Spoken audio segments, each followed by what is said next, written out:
Hey, Dr. Rissman here, talking today about why men are so angry. What are some of the perspectives that would lend to this idea of men being so very angry? I know a few of you commented that people, sort of laughed when you said you were taking a class on men and anger. And I know the dean once, when the class was a 1 credit course, said a 1 credit course on men's anger. I think that's a 3 credit course, and so we made it into a 3 credit course. But what is it? Why are men so angry? Um, and A couple of perspectives here. One is anger is important, and it's just an emotion, but it's not easy to do right. We oftentimes anger is misguided, misled, and that ends up with a lot of negative consequences. That simply, it's an emotion, and if we could handle it well, might be okay. Being angry with the right person to the right degree. Um, that's a big issue that we have as transference. We kick the dog instead of addressing the anger with the person that perhaps we should address it with. And for the right purpose. Oftentimes what we think we're angry at is not necessarily the case. A lot of times people will say, somebody made them angry, or a particular situation made them angry. And the truth of it is, when you really look, the person was already angry, but they were perhaps looking for something, a triggering event that allowed them to express the anger that was already there. So I think that's it's tricky to do anger right.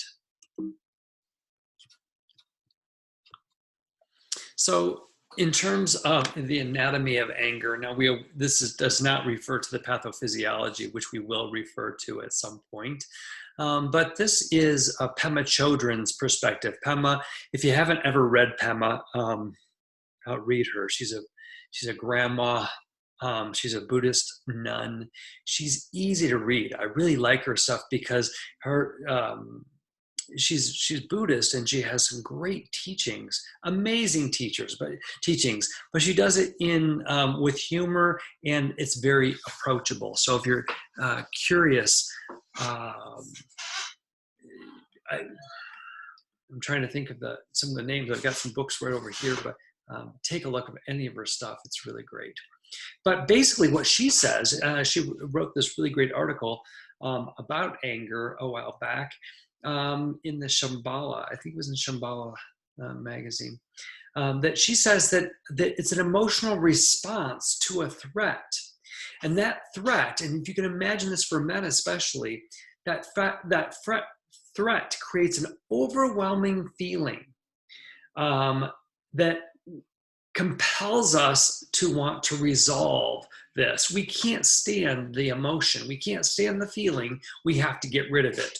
We have to chop, as we discussed the other day. That we have to, men can't hold on to it and stir it and taste it and be with it. We need to get rid of it. It is overwhelming, and we can't stand the feeling of it, primarily because we're not taught, we're not socialized to just be with the emotion. And so we are compelled to want to resolve it, stop it right now. And sometimes that stop is, hurting and causing extreme violence, or shutting down, another one. But here's what the brilliant thing is. She says, if you examine the split second between the stimulating event, somebody calls you a name, all right, and the anger that you respond in anger, if you examine right in between, and sometimes it's very, very, very small amount of time, there's usually a feeling too painful to experience, so we can't stay there. And instead, we pull the dagger off the wall and we throw it, right? Isn't this what happens in an argument?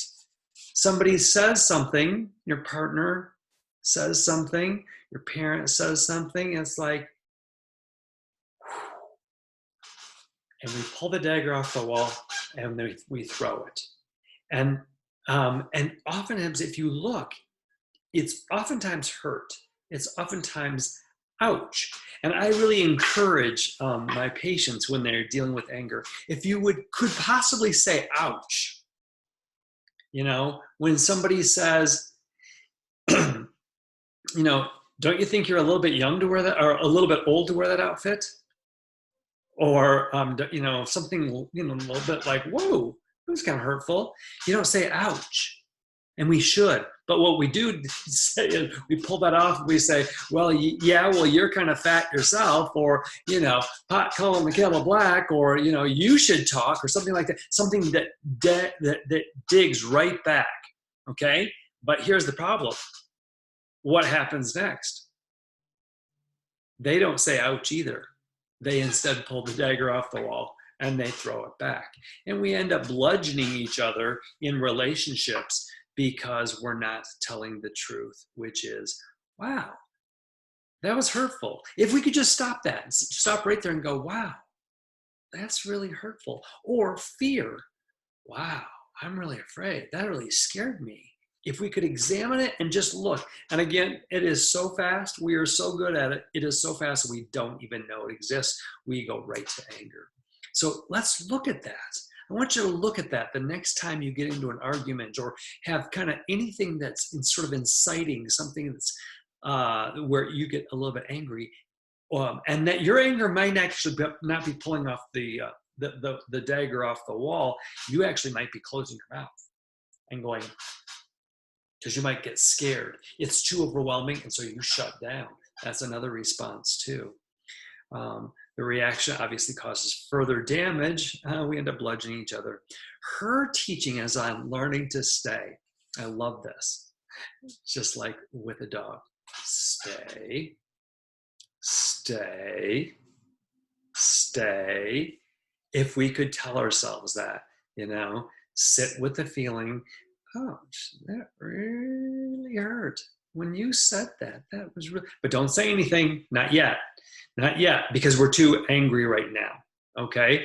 Coming back at a later time and say, hey, you know, when you said something about this making, you know, do you think that outfit's a little bit too young for you, or, you know, something like that? That was really hurtful to me. Instead of saying that, or boy, when X, Y, or Z happened, I got really fearful. I got fearful that you were kind of indicating that you wanted to leave and you wanted to break up with me. And so I got really angry, okay? But that's later. The first thing is stay. Wow, this hurts. Oh boy. Or this is really scary. I'm really afraid here. Yeah, I'm really afraid. Could you just sit in it? Could you sit in the fear? And that's what I would encourage. And say nothing. Say nothing. I think that that's a really good teaching. It's just, and it's so hard to do. Man, it is so hard to do. Only the best of us can really do that one. I'm trying to move myself around because I feel like I'm in the dark here. But anyway, so she has a really great book, and there's a tape. There's an audio tape called "Don't Bite the Hook," which I love this one, right? Because we do. That's what we do. Somebody baited us. They baited us, and there's a, you know, and underneath that bait is a hook, and man, we're like, and we get, oh, dang it, what did I do? You know, I just jumped right into it, and I knew better. Yeah, if we could just stay. Oh, looks like a nice worm on a hook there. Looks really tempting, but I think I'm just gonna stay right here because I don't think it's a good idea to bite on this one. All right. It creates dilemma, a dilemma of that's too painful to tolerate, and that results in a defensive posture of righteousness.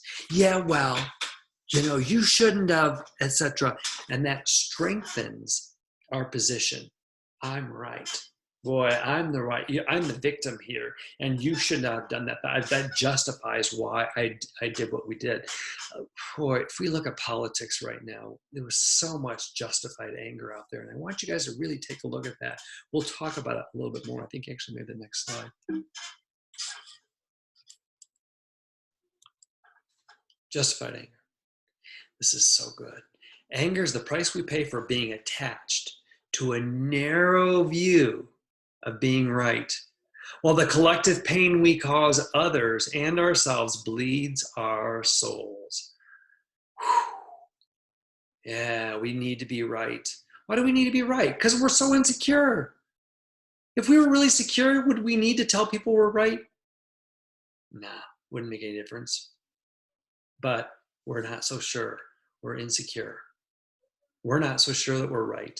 And so we dig in even harder. Ever had an argument with someone where you argue something, you didn't really even believe it, you just wanted to win? Yeah. That's why we need to be right. And why? And it's oftentimes a lack of, I want to win. It could be that I'm not feeling in control, and it's a way of feeling like we have a little bit of control, but it's mostly about, I feel small, therefore I need to attach and I need to win this. But there's a really great quote on this one, Waller Newell. What if terrorism, looking at anger on the global scale, or these big scale anger outbursts, what if terrorism had little, if anything, to do with economic deprivation or lack of individual opportunity? So we oftentimes look at terrorists and say, they just didn't have things in life, and they're very poor, and so they're trying to get. What if they had nothing to do with that? What if it were rooted in the capacity of young men for righteous anger, harnessed in the service of what they fervently believe to be a divine mission? Sounds like a suicide bomber? Yeah. To bring justice to the world. In other words, they needed to believe in something. They needed to believe in something. They need to believe in something and know that they are right. You'll see this oftentimes in religious arguments.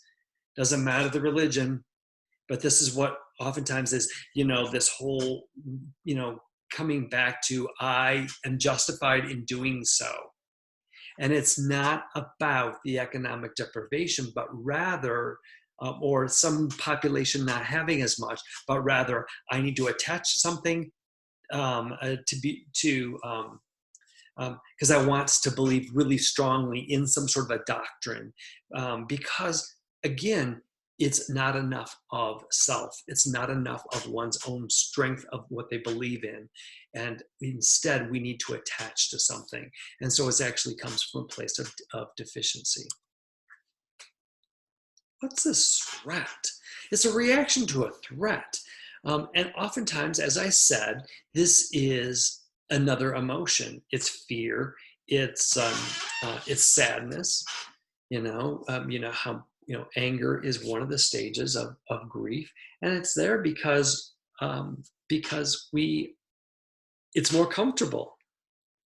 We're more comfortable with anger than we are with sadness. Sadness we can't control. Not that we can with anger either necessarily. But if we look at as fear, for example, fear, especially for men, is perceived as a weakness. We're not supposed to be fearful. You big coward, you big sissy, you big pussy. You know what I mean? You've heard that before. You maybe even called a man that. Man up, right? Being weak is not acceptable as a man. So being wrong, not being right, or not living up to, not being strong, not being capable, not being a breadwinner, whatever it is. It could be anything. And so we have a fear of that weakness, and therefore, instead of feeling the fear, this is not reactive, quite so hot like I was talking about earlier, but rather this general sense of feeling less than. What we do is we will get really angry as a way to deflect that anger. The fear. Especially young men and boys with a domineering father. It's been research has shown that if the father is very domineering and he makes the boy feel really small, the response is a big flare-up. And I'm familiar with that one. There's times when I have been that way for my son and realized, wow, when you rob someone of their power, they will find it in other ways, and it's often in the underworld, the dark world, and it'll show up. It'll show up as anger and destruction, and this is the case with a lot of. Not my son is this way, but to this extreme. But it will show up in a lot of these really, really angry boys and men who have done those major heinous crimes, which we'll talk about, those heinous violent outbursts of mass shootings and that kind of thing. And the other thing is attachment to an outcome. When we want something to happen, and when we're very attached to that because our ego is involved, we therefore we feel threatened by the need to make sure that happens. Time is a very big predictor. It's one of the biggest predictors of anger. And maybe some people are time oriented, some people are space oriented, and some people are time oriented, meaning they have to be on time. And when they are not on time, when they are late, or when someone else is late, they have an attachment to an outcome. This is the way it is supposed to be, and therefore you are wrong in doing so. And it creates a lot of problems. It shows up in traffic. It shows up in any kind of impatience. And in doing so, we begin an outburst. So, anger, it's just an emotion. Neither positive nor negative. So why do we avoid it so badly? Why are we so afraid of it? Why do a good portion of the population not want to feel anger? Well, for most men, anger equals pain. You knew if somebody was angry, someone was getting hurt. Now, this is not just for men. Women probably experience it even more. But certainly men are victims of anger and violence as well. When there's somebody angry in the house, someone's going to get hurt. And that is a reason why we certainly want to perhaps avoid it. Men have been taught not to feel vulnerable, so they avoid feeling unsafe. It's too unsafe when somebody gets angry. So we do not tolerate that. And we might even get angry. We might even get violent about people who get angry.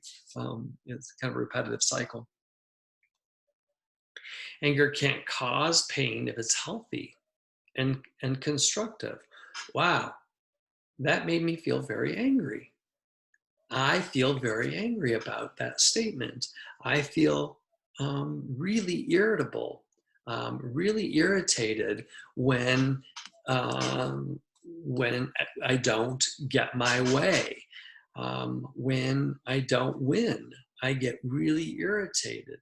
Okay, nothing wrong with any of that. That's a healthy way of expressing that. But how many of us are good at that? How many of us are taught to be good at that? Not many. So yeah, this is a great one. I use this one so often. I use this one so often. Guns and the Decline of the Young Man by Christy Wampole. Christy Wampole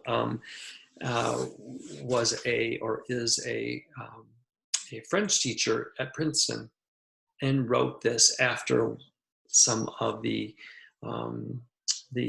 major violent episodes that we've had in our nation in the past few years. She says, and I'm going to read it because it's so powerful. From the civil rights and feminist movements of the 1960s and onward, young men, and young white men in particular, have increasingly been asked to yield what they believed was securely theirs. This is my right. This is mine. Don't you be taking don't you be taking my jobs. Those are mine, you know, and I don't want anybody else coming in here. Does that sound familiar? We got a little bit of that going on right now, don't we?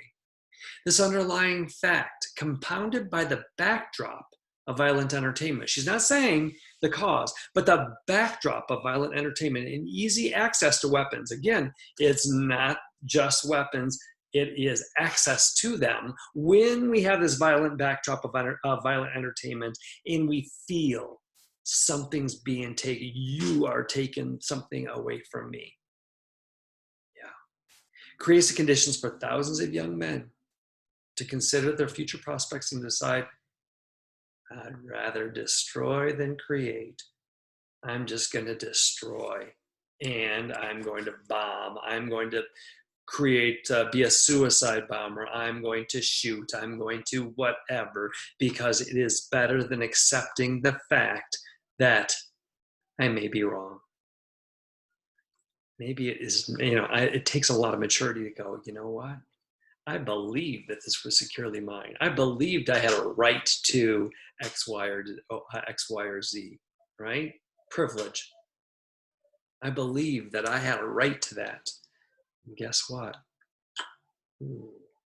I have a right to all my toys. I have a right to be able to own as many vehicles as I want. I have a right to do, yep, you are. That's true. That's true. And so we get really attached to that. This is a problem. Instead of looking at it and going, you know, I wonder what I could give up here. I wonder if this is really true. Do I need, is this really true for me? You know, maybe I am being a little bit attached to this. So keep going. Can you imagine being in the shoes of the one who feels his power slipping away? Slipping away. Who can find nothing stable to believe in, as I talked about earlier.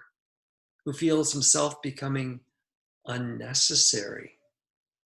You've all heard me talk about, perhaps in other classes, the End of Men article by Hannah Rosens in the Atlantic, 2010. Great article. Becoming unnecessary. Maybe I'm not needed. That powerlessness and fear ties a dark knot in his stomach. As this knot thickens, a centripetal hatred moves inwards. Centripetal force pulls inward toward the self as a centrifugal hatred is cast outward at others. His parents, his girlfriend, his boss, his classmates, the post office, the school, society, life. Casting that fear out and saying, I just as soon destroy. Because there is this hatred. Because I can't deal with the fact that this was mine. You can think of 100 situations like that, I'm sure. And let's just be honest. There are a lot of people, white men in particular right now, who are very threatened by marginalized people, people of color, people of transgender people, gay people, women, all groups of marginalized people coming into power. That was mine. I was, you know, my dad was that, and my dad's dad was that, and his dad was that. We were the loggers, and by God, I'm going to log, and you cannot take that away from me. Well, guess what? We can't destroy any more trees, or we may not need that, or what? The world changes. I'm sorry for you that that's the case, but it is that belief that is securely mine, right? I hope you're understanding this. This is really important. You can see my passion here. I love talking about this because I think it's so, it's something that we don't talk about. It's just, I hope that you're getting this. So, oh, you can't see this. I need to change something here. So that you can see this.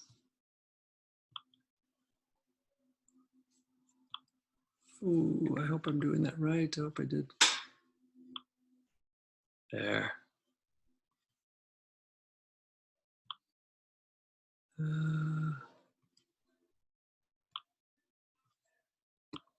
I hope you saw those names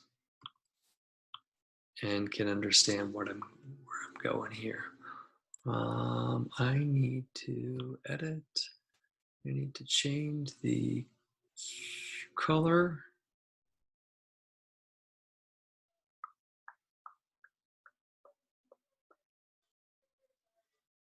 Sorry.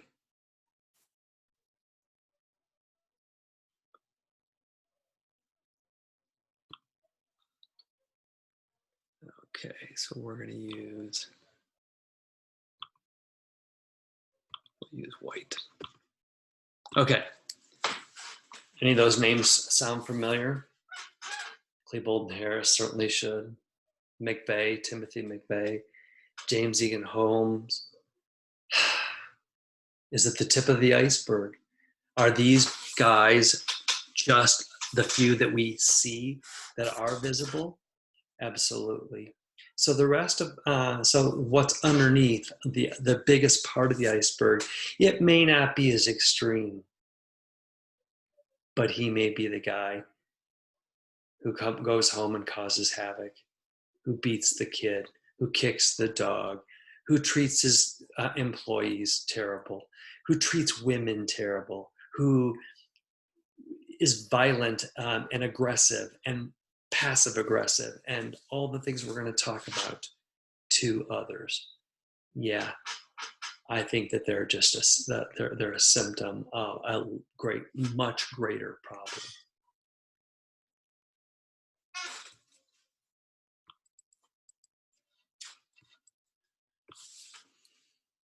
James Hollis, in a great book called Under Saturn's Shadow, I highly recommend it if you're interested in men's studies and understanding men. But men's lives are violent because their souls have been violated. How have they been violated? Poor men. How have they been violated? Goodness sakes, there's a whole lot of other people who've been hurt a lot worse. Doesn't matter. Doesn't matter. They've been violated too. They've been violated, and we need to listen to that. They've been violated because they have been should. They have been should on.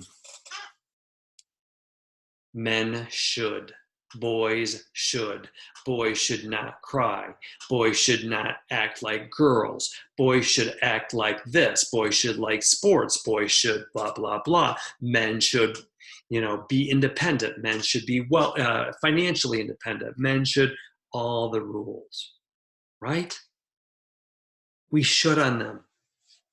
And that creates violence. This is from, again, I don't know why the coloring issue, but this is Marshall Rosenberg, The Surprising Truth of Anger, worth taking a look at. It's a very small book, a little pamphlet almost. Let's look at rage. Rage, action that disconnects from emotion, thereby numbing a man's feelings. So it actually, when we go into rage, we disconnect from everything. We can't feel a thing. You go into a blind rage, it is blind. It looks powerful. It actually is just a way of numbing and it's a way of stopping. We get into a blind rage and that sort of sympathetic overdrive. And actually what happens is we actually stop feeling. It is a way to stop feeling. Wow. So, you can, lots of ways to rage. lots of things to take us away. We can use television, we can use computers, we can use sex, we can use sugar, we can use shopping, we can use all these ways to numb us from pain, and rage is one of those.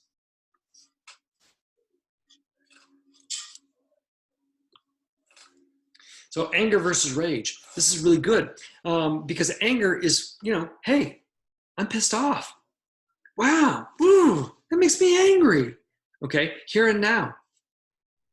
Rage is, it is something that's been building up, and you did this the other day. A couple of years ago when you, right? It's there and then. It happened, and we're holding on to it, and it festers and it becomes rage. Anger is a very primary emotion. Anger, sadness, happiness, anger, sadness, happiness, fear. So primary emotion. Rage stifles or masks the emotion. It hides it, okay? Anger provides energy. Oh, does it? Motivates us, and gets us really energized. Yeah.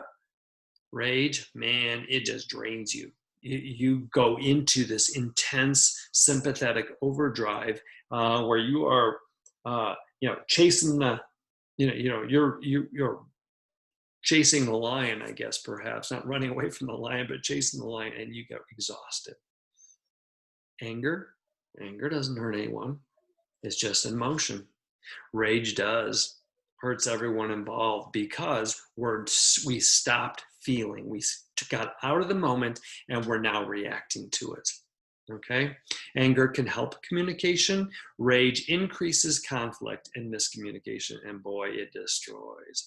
Rage destroys. So a lot of the anger that we've been talking about, that I have been talking about, is different than what maybe I was really probably primarily talking about rage. Anger increases intimacy. How does it increase intimacy? By being connected with a very primary emotion. Wow, I'm feeling really angry. I'm feeling something. And that is, that connects us to something. Versus rage, which actually is a distancing. Anger is contained and controlled. I'm angry. Yeah. How many of us are good at that one? Not very many of us. We're better at rage. Out of control, misdirected, yelling at everybody but who deserves to be, the target of it. Anger is about men. Okay, I think it's about me. Anger is I feel angry. I'm feeling this way. Rage is you, whoa, this person, that person. It's about the other. It's not about connection to self. It's about projecting them. So that's where it's really easy to figure out if a person's going into anger or rage. Soft rage. Oh, remember I talked about this. Yep, soft rage. This is a good one. Talk to people about it and go, oh, I don't recommend telling a person that I recommend doing this. When you hear it, go, oh, wow, that sounds like soft rage. You may be in for a battle, but sometimes I've had it work with people. Wow, you're really angry. I'm not angry. It's all these little ways, but they don't say it that way. They would be rude back. They would be condescending. Well, you're no better. You're just condescending is top down. It is a separation of I am better than you to condescending. Condescending meaning we are on different levels. Therefore, we're not together. I am one up on you. That is a form of soft rage. Patronizing another person, treating them in a way that is, it's another way of making them wrong or less than, and again, creating distance. Sarcasm. Oh, yeah. Anybody who's sarcastic, you need to listen. There's oftentimes a soft rage, and sometimes it's not. I often find it's like a bitterness, that it's not, or hostility. Hostility, bitterness, those are things that they're sort of long-term, not necessarily this short-term thing that causes one to be sort of sarcastic and snarky. 5 forms of rage expression. Shaming, putting somebody else down, demeaning them, is a form of rage expression.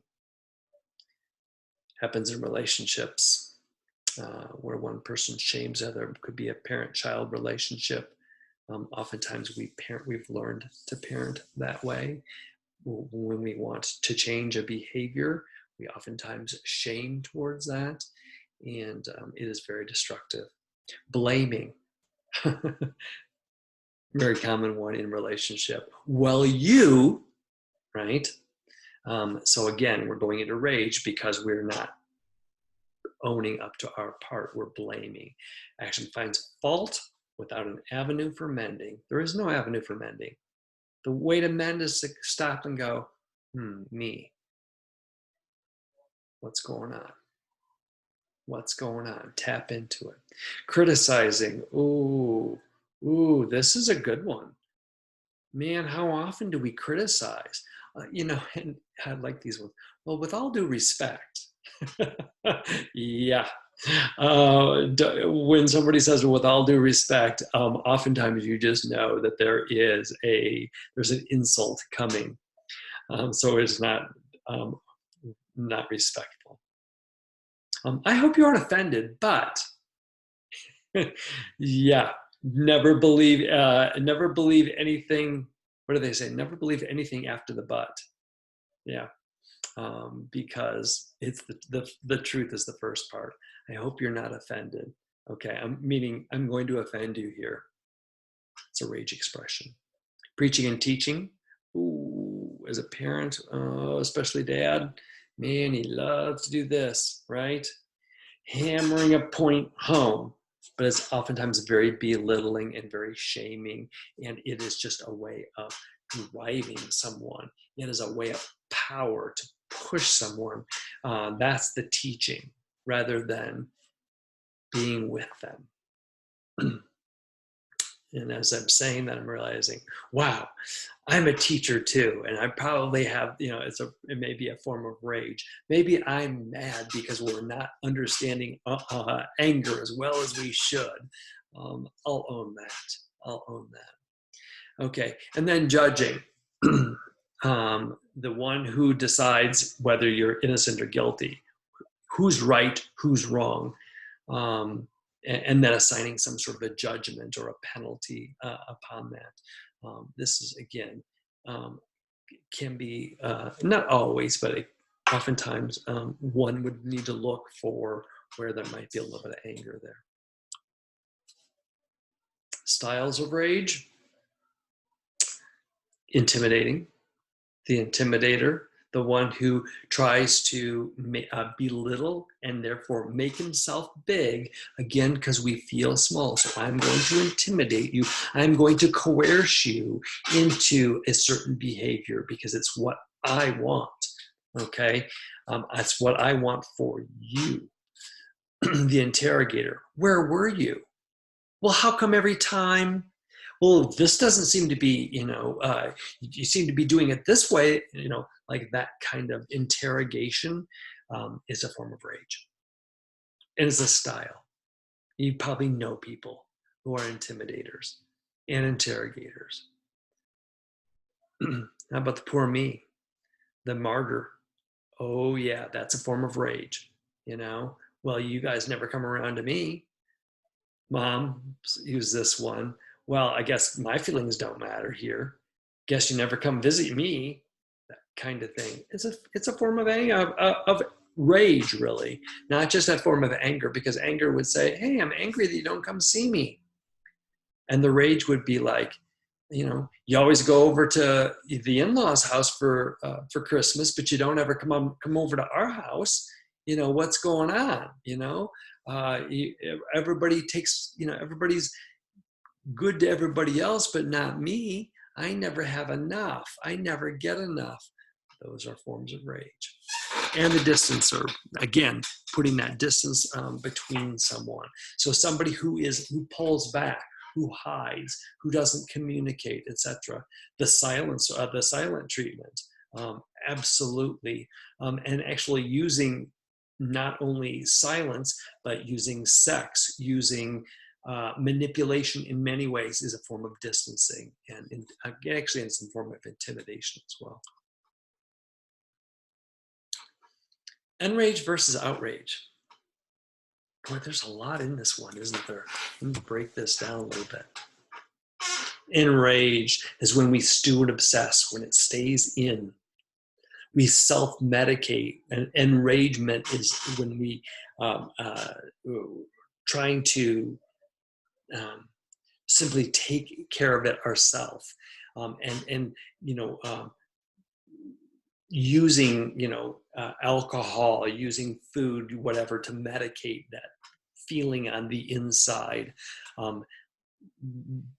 Overeaters are oftentimes enraged, that held on to a deep hurt, and therefore use something to medicate themselves. They can't let go. They hold resentments, and they very much fixate on them. They're stuck in it. This is enraged. Outrage is when we yell and scream, when we throw things, when we slam doors. So we think of outrage. When we think of anger, we often mean outrage. But enraged is that, both of them can be problematic, right? One causes damage to the self, one causes damage to the outer world or to others. And therapeutically, when I see someone who actually was an enraged person, oftentimes a child who is very suppressed, who is very intimidated, when I see them acting out and yelling and actually starting to move into an outrage situation, it's actually a good healing response. It's one I want to see. The problem is that in a family dynamic, when there is somebody who is a person of power that intimidates them and causes them to hold it on the inside, and they suddenly express it, that doesn't go over well. And you can actually cause more harm. While we want people to feel empowered so much that they're going to send it outward, the enrage really causes a lot of depression. But if they can get outraged and actually, put it out there, that could be a good thing. But only if they're in a safe situation. If they're in a bad relationship or a parental relationship where there's a parent who is a threat to them, you can actually cause a significant threat to that individual. Emotional regression. So, experience that with our families, right? Home for the holidays, anyone? When we return home, and I'm sure that we've got a lot of this going on with COVID-19. People who are stuck with their parents. They're trying to grow, right? You're trying to grow and move away from your family, move away from the small situation that you grew up in, and that, that dominance, perhaps, or the parents who just, they may mean well, but they want to hold you in our small little whatever. And that is a problem that causes us to regress. We become exhausted. We can become hungry, stressed. We can become ill. We can feel a lot of pressure.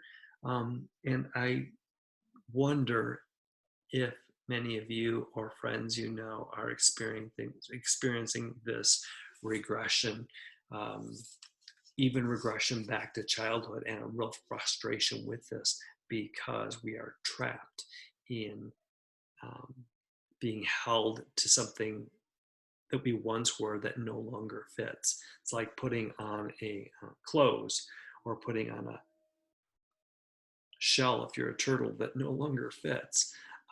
It's uncomfortable. It's uncomfortable, and that causes a lot of destruction. So in the regress state, one functions similar to the age or state of the time and situation to which we previously experienced experiential intensity. What does that mean? Let's look at some situations in which that would perhaps play out. But an example, an example of that would be that as a result of an economic downturn, we have to go back in and live with our parents, which reminds us or triggers us at a time when we were perhaps in the 9th grade and we were very reminded or shamed for being dependent on parents or ashamed for being a certain way, and we will actually act out and express, we'll sort of regress back to 9th grade or 4th grade or whatever at a time when we experienced something that was really significant for us. And again, this is what the dynamic. I hope that makes sense. So what can happen? Well, if you're healthy, healthy adult pulls a regressed adult out of the rage and regression. So you may be in a relationship or have a friend or a confidant or a grandfather or an uncle or the neighbor lady or whatever it is who is healthy and can actually help you work through this. The other possibility is a regressed adult pulling a healthy adult into a regressed state. So this would be an example where again, the same dynamic, you got a healthy adult and a regressed adult. The regressed adult is stronger than the healthy adult and will pull them into it. This is an example of happens in relationships, oftentimes young relationships, where one person is sort of just finding their way, but they get pulled in by someone who is unhealthy and regress. The healthy adult won't take the low road, and the regressed adult won't take the high road. So one is at a stalemate, and it just causes all kinds of friction. And so there's need to break up, which is a long-term solution, or at least take a break from each other. Right? I want to show this video. This was made by a man in my first anger class, and I think it is. I see you. Brilliant. Hear me. I hear you.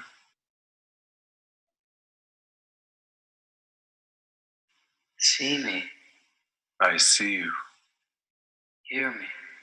I hear you. Love me. I love you. See me. I see you. See me. I see you. I see me. Healthy.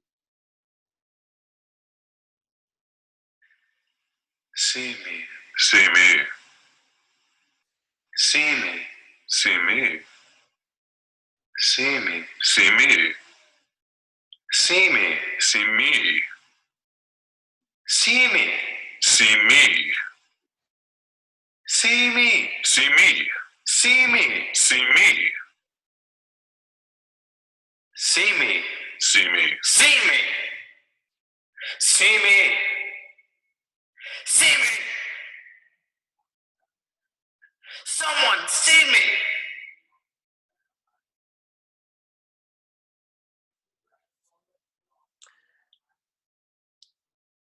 It's intense. It's intense, and I hope that Hello, everybody. That's all I I wanna just do. wanted to get back in touch with you here and discuss what's going to be happening in the next Stop couple of sharing. weeks. I first of all want to say, Okay, so I hope that you found that it's pretty powerful, but the idea of you can hear in the voice a sort of a selfish, anger of, no, you see me, no, you see me, no, you see me, and then the loneliness that you hear in that, the desperation you hear in that voice of see me, somebody please see me. It's haunting. It's haunting, and I think it's really brilliant. So I hope you enjoyed that. All right, some perspective on anger. I know that I've given you a lot to think about, and I know that I may have brought some things up for you. And if I have, I sit with it, stay, and if it feels too overwhelming, reach out to a friend, reach out to someone you can trust. And if you don't find that there's somebody that you necessarily can do that, you pick up the phone, you text me, you email me, whatever it is that you need if you feel like you need to talk to someone. This is intense stuff, but I hope that you're gaining some perspective as to why men are so angry. All right.